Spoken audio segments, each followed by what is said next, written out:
Hey guys, welcome to the Massive Iron channel? yes, welcome to the Massive Iron channel. Is that Why is correct? it so foggy and hazy in here? You want to pop open that window? know. You want to pop that open real quick? It's like really hazy and foggy on the screen. Let's see if we can get some natural light. That helped a little bit. Hey guys, welcome to the Massive Iron channel. I'm Steve Shaw. I'm going to do a live Q&A, and then we're going to go out and Hike. hike. We did 9 miles yesterday. Thank you. Appreciate it. We got a congrats. How's it going? We did 9 miles yesterday. We're going to Photoshop. Yeah. We're going to try to hike 25 miles this weekend. So We will. we got in 9 yesterday. We're going to try to do at least 7 today. Even if I got to drag your ass up the hills. Yeah, I was a little dragging ass when we got home. So yeah. She's going to go off. We're getting married in 6 days, if you can believe that. So tying the old knot. I'm sorry. I'm sorry, Jason Block. Whoop! I almost said his name. I'm sorry, fake mercenary. I'm sorry, fake mercenary, but I'm setting aside my gay ways, and I'm getting married to a woman.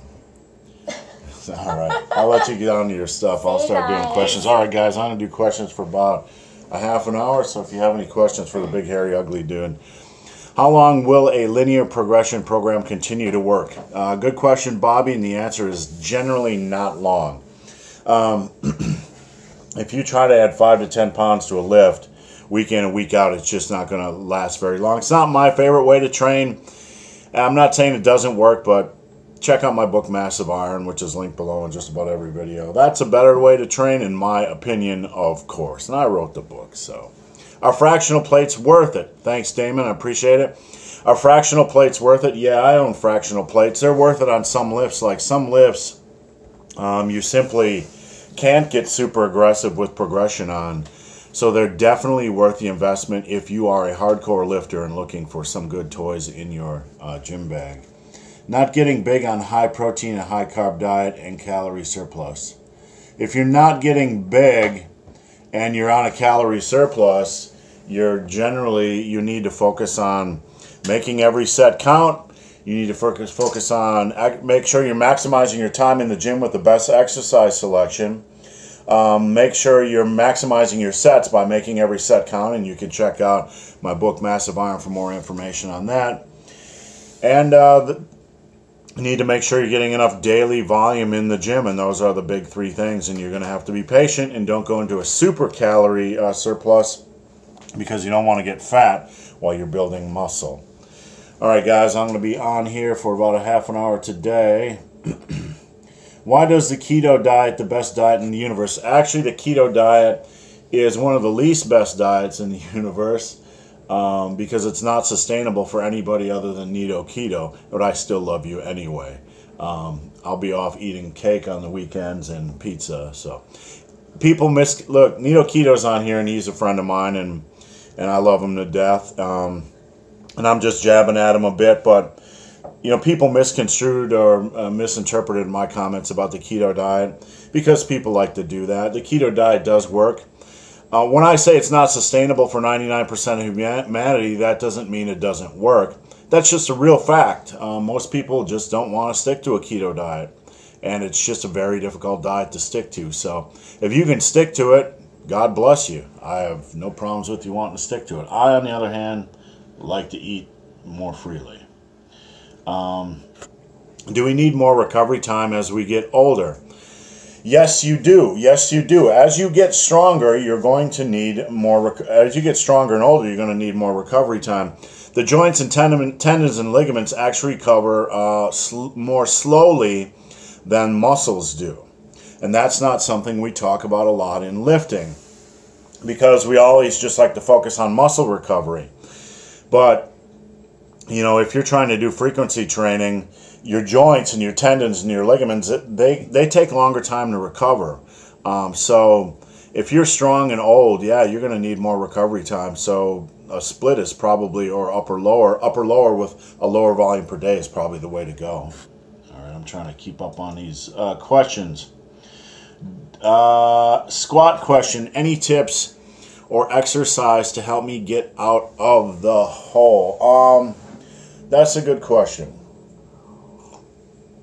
I would start to, number one, incorporate one set of pause squats per squat workout.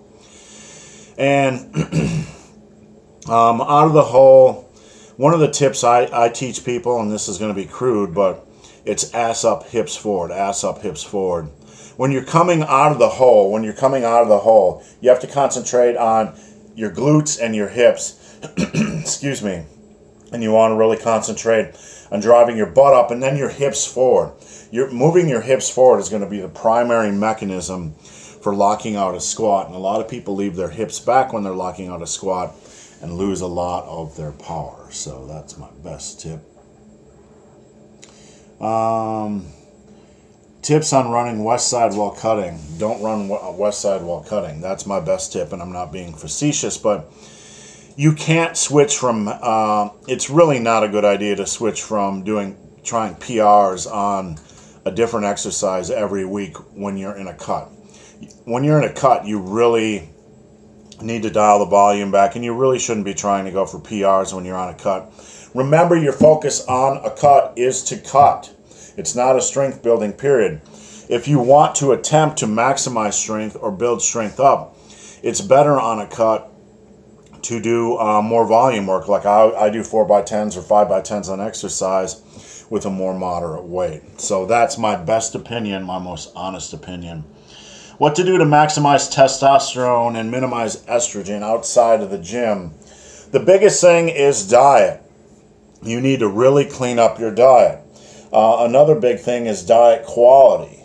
By cleaning up your diet, obviously that means like minimizing alcohol intake, which I've yet to master. So, and starting to make better choices. But once you've made better choices, you want to kind of mix up those micronutrient things as well. Sources. You want to mix up your food choices to maximize your micronutrient intake. You want to get out and see the damn sun, because we are a culture that doesn't see the sun a lot. So outside of the gym, you need to get outside. That's why one of the reasons why I like to hike. You need that sun. You need to try to learn to relax and reduce the stress and anxiety and depression in your life. You need to try to get as much sleep as you can. And if you're overweight, you need to lose some extra fat. That's the best ways to improve your testosterone and reduce your estrogen. Can I gain muscle and get stronger while I cut slowly? 16-year-olds shouldn't be cutting. I'm going to repeat, 16-year-olds should not be cutting. If a 16-year-old got overweight, a 16-year-old needs to assess their bad eating habits, and instead of cutting, spend a year reversing those bad eating habits and doing good eating habits. And I guarantee if you're 16 and practicing good eating habits for a year, you probably will lose the weight naturally. But a 16-year-old should not be in a calorie deficit, because your body is still growing and maturing, and that's a bad idea. And that's the bottom line, because the big hairy ugly dude said so. Can a woman follow a basic Dave Tate Westside program just like a man? It's not a silly question, but a woman can follow anything, but is that overcomplication needed for a woman? I've trained a lot of females in powerlifting, and generally it's not. It's not. So I don't really want, that's a hard question to answer, because unless you have a really good mastery of form, I don't want anybody doing West Side, to be honest with you. So let's see here. I've been doing your 2-plate special, been out of lifting for about 3 years, trying to ease my way back into it and use a lot of volume versus heavy weight. Let's see here. Let me grab some coffee now. Trying to find the questions in this stream of goodness. Is working each muscle every 6 day good with 12 to 16 sets? Any approach can be good. Absolutely. That's about what I do, and I'm just fine. I like the extra recovery time in between challenging muscle groups. A lot of people will tell you full bodies or splits or upper lower splits are the only way to go. But as a beginner, I did a split workout and gained muscle mass at an optimal rate, like about 16 pounds my first year and about 8 pounds my second. I looked freaking amazing using just a split. And what I learned is, despite all this hype that, and this belief that full bodies are the only way to go, and frequency training is the only way to go. I learned that if you maximize your sets and you use progressive overload, you're going to pack on a lot of muscle mass. And the difference between maybe a full body optimal and a split optimal is just a hair. It's not a big, huge, wide gap like a lot of people want you to believe. Don't believe that Kool-Aid. It's a lie. Don't drink that Kool-Aid. What are some easier to ingest foods? If I'm supposed to eat 5,000 calories a day. I don't know why you're trying to eat 5,000 calories a day, but excuse me, what's going on with me? I think I got herpes or something. It's just a joke. Cooties. I got cooties. One of the easiest ways is to add fatty foods like heavy cream. You can add an ounce or two of heavy cream to a protein shake, and that'll add a lot of extra calories.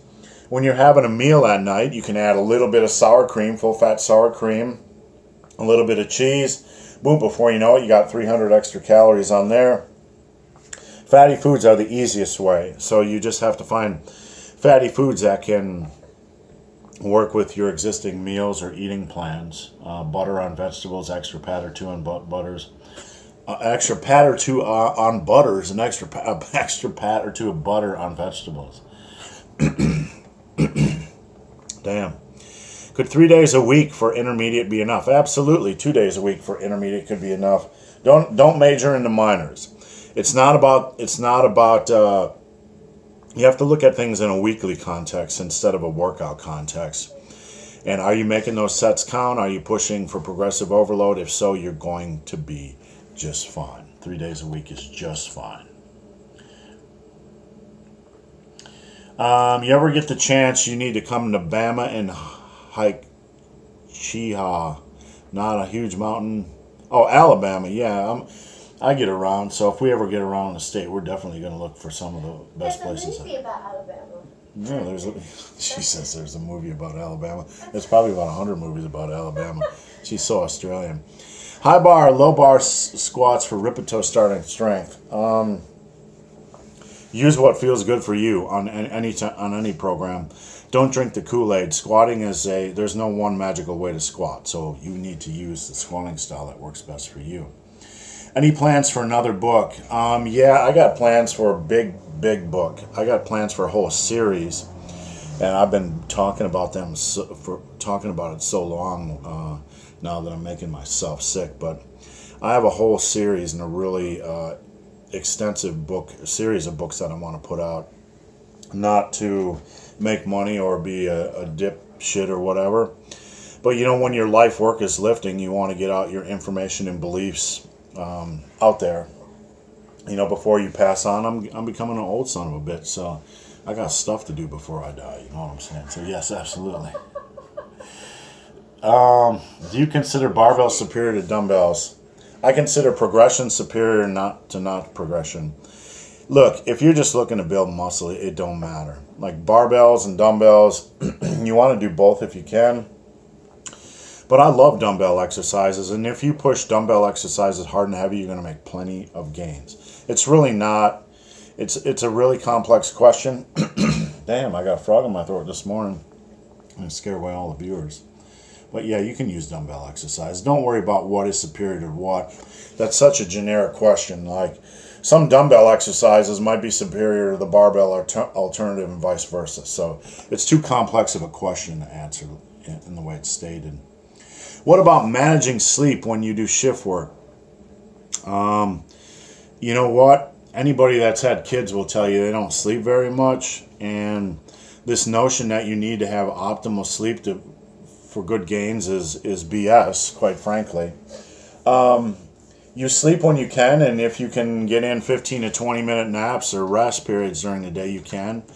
I don't really know what to say regarding sleep questions other than sleep when you can, do what you can, and take naps when you can, and just do the best you can with the life you have. And if you have a really taxing job, you might need to cut back the volume just a little bit just to be able to hang and recover. What's worse, curling in the squat rack or benching in the mono lift? If somebody benches, look, if you're gonna bench in my monolift, we're probably gonna go to blows. You know what I'm saying? Because like curling in the squat rack, no one really squats in the squat rack anyway, so that's less offensive to me. I mean, every time I walk into a gym, where were we at? X Sports Fitness in Illinois near Mark Lobliner, and there's some douchebag doing like 135 in the squat rack for like quarter squats. I'd rather see somebody curling in the squat rack at that point just because they're actually doing something productive. So definitely benching in the monolift is worse. Let's see, let me get some coffee here. I choose one primary movement per muscle group and do 3 sets of 6 to 8 reps and accessory movements of 8 to 10.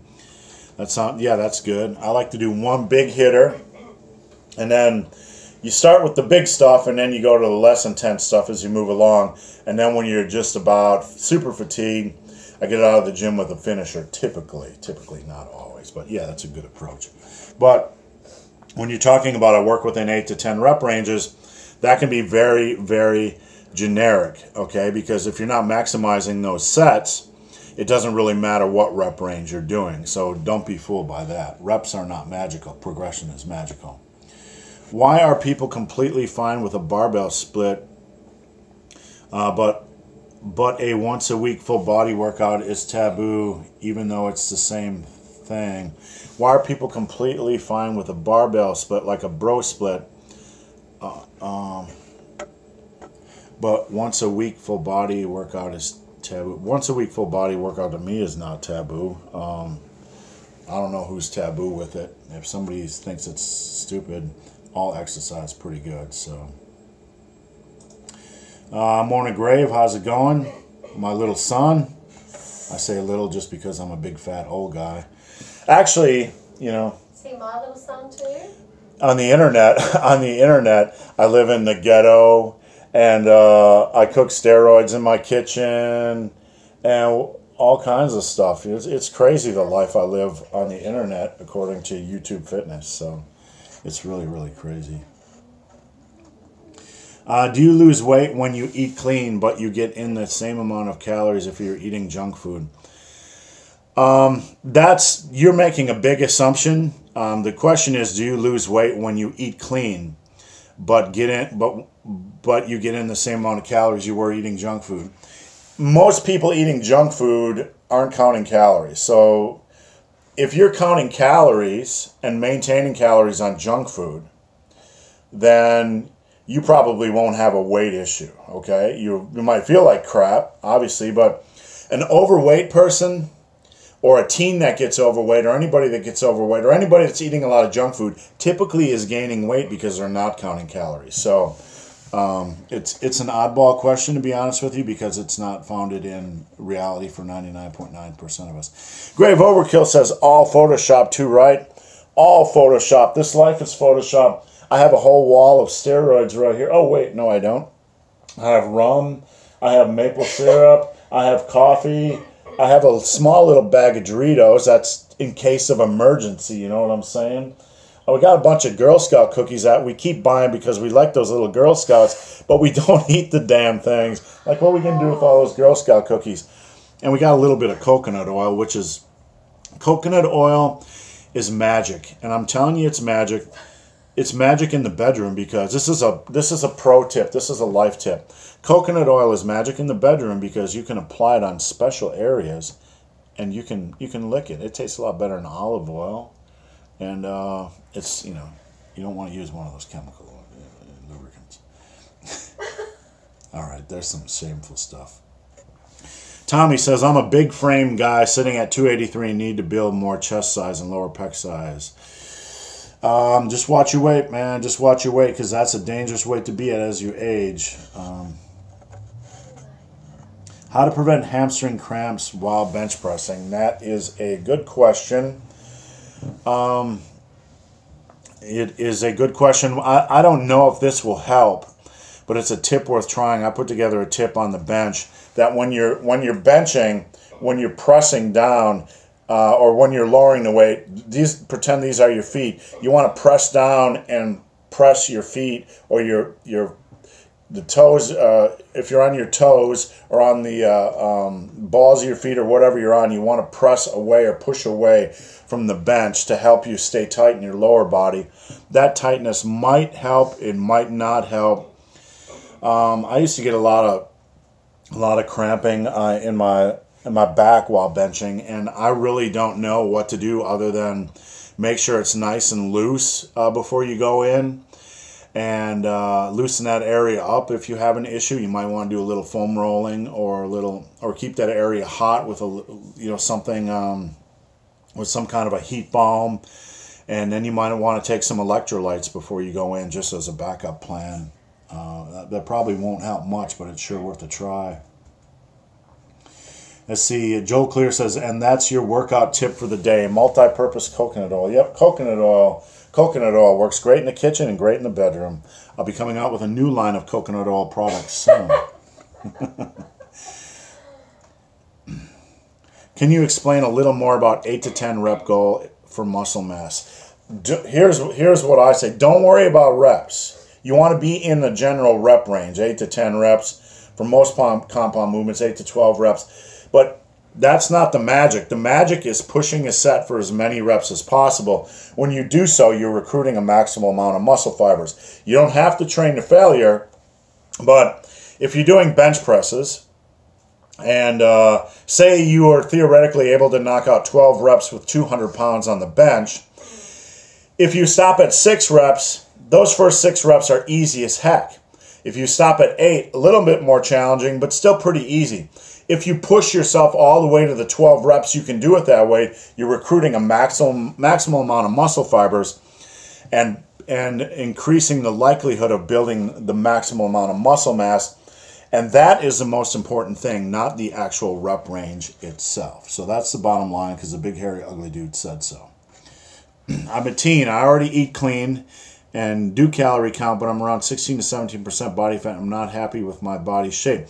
If you are not happy with your body shape, a lot of that has to do with muscle. If you add a lot of muscle, your body fat percentage will likely drop, and you will look 5 times better at that body fat percentage. So what you need to do is understand that you need to get a lot stronger than you are now. You need to challenge yourself with good exercises, and you need to do what I just said, make every set count and be patient for 2 years. If you do that, you're going to gain 15 to 20 pounds of muscle mass, and it'll make 16 to 17% body fat look so much better. It will. Trust me. I'm at 20% body fat now, and I look pretty good for an old AF son of a gun. So that's the bottom line, because the big, hairy, ugly dude said so. Can you make a video on deadlifts and squats with anterior pelvic tilt, please? I've covered this a few times, and I'm trying to think if I have any videos out there, but I'll see what I can do on that subject. I'll see if I can find a video, maybe even link it below. By weight lifted newbie, weak as hell. By time lifted, intimidate. I'm really not sure what you're saying. The bro who doesn't lift, maybe you can rephrase the question. It just came out a little ganky. Ahmad Ali says, I recently injured my lower back. Do you think doing high squat reps will be good to help me maintain my strength and build muscle? Yeah, for people that have lower back issues or back issues while they're squatting or deadlifting, the first thing I want them to do is move completely away from doing a lot of low rep heavy work, okay? The second thing I want them to do is really take an analysis of their form, do a lot of video work, have some people critique it, and be open to critique, be open to criticism, and try to improve their form. And from that point, you want to stick to reps. You don't need to do a ton of reps, but on squats, doing 3 sets with 8 to 10 or 8 to 12 reps a week is probably all you're going to need while you're fixing your stuff, while you're fixing your lower back and fixing your form. And you'll make strength gains in that range. You'll make really quality strength gains, and it'll be a little bit more safe in the meantime.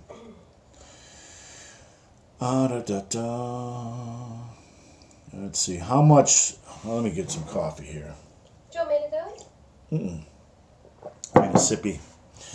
How best to bench press without a spotter? I bench press in a squat rack when I don't have a spotter. I just set the pins like about a half inch below my chest. So I got a little bit of an arch. I'm not a super arch guy. But when I'm benching, if I get caught, I can just sink back a little bit and the bar sets on the pins. That's the safest way to bench when you are on your own. You need to find it. You need to move into the squat rack and bench. And you know what? If somebody doesn't like it, tell them to drive over to the big, hairy, ugly dude's apartment, and I will set them straight. Because you are training hard and heavy, and somebody can. If you're using the squat rack to bench just so you don't bust yourself up, and there's nobody in the gym, that's fine. Look, here's the bottom line. Okay, you need a spotter. Okay, and if the gym's so empty you can't find a spotter, then you can bench in the squat rack. There's nobody in the gym anyway, so what does it matter, right? So how about that?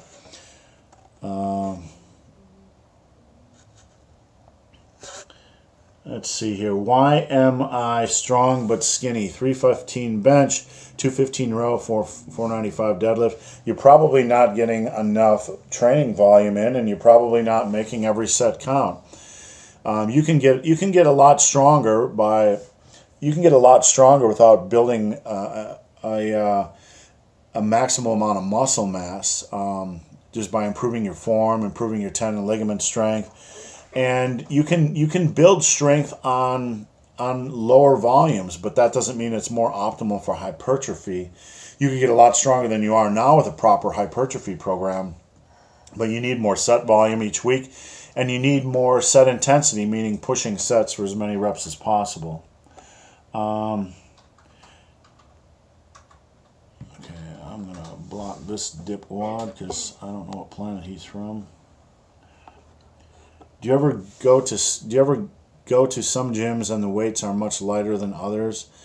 Sometimes it'll mess with your head at some commercial gyms. You'll get on some bars and they feel lighter. You'll get on some dumbbells and they'll feel lighter. So yeah, it's possible that some are lighter, because I remember when I bought my first barbell plates, they were from Walmart, and the plates, I got coffee, the plates weren't even full size. So when I weighed them, they were a little bit lighter than I expected. Not super lighter, but. What's your age? 50. Let's see. I have belly pain. You may have diarrhea in the making. You may have to go and do poo. Yep. Wait. What did you say? You may have to go and do a poo. The Australian said you may have to go and do poop. I'm not dismissing your question. I just don't know what you mean by belly pain. If it's a severe pain, a tear. Is 12 to 20 reps for hypertrophy? Anything is for hypertrophy if you're making that set count. Don't obsess about rep ranges, boys and girls. Don't obsess about rep ranges. They are not magic. What is magic is pushing a set for as many reps as possible. So if you like working a specific exercise in a specific range, that's okay as long as you are pushing that set to the limit. Then you are maximizing muscle fibers by pushing that set to the limit, and you are maximizing progressive overload, and that is a double whammy, great combination for gains. All right, guys, we're about at the 29-minute mark. And if you have any questions, I'm about to jump off. I'll take one or two more questions. So if not, I'll just be obnoxious and sit here and drink coffee. Before I go, please check out my book, Massive Iron, which is available at Muscle and Brawn, BRAWN.com, or linked in most of my videos. And that has all the information you need to build muscle and strength as rapidly as possible, and it doesn't cost a fortune. Raider says, is eating a bagel and Cheerios and having a protein shake okay to have before workout? Absolutely. I always like to have a small carb meal and a protein meal before I worked out. I never liked a heavy meal before I lifted. Why are you such a beast? My mama gave me all the good genetics. That's all I know. It's all my mama's fault. Opinions about a plant-based diet? Here's my opinion about a plant-based diet. Most people who want to try a plant-based diet feel like they have to immediately transfer 100. They immediately. What am I trying to say here? Immediately need to jump over 100% into a plant-based diet, and they allow no transition time. It's a whole new eating lifestyle.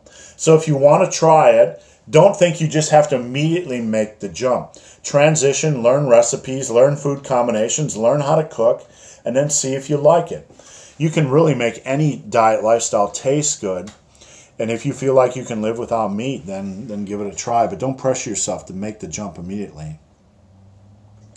How many meals should you eat in side meals? It doesn't matter. You have to, I would eat at least 3 meals a day and then snack as you need to when you're hungry.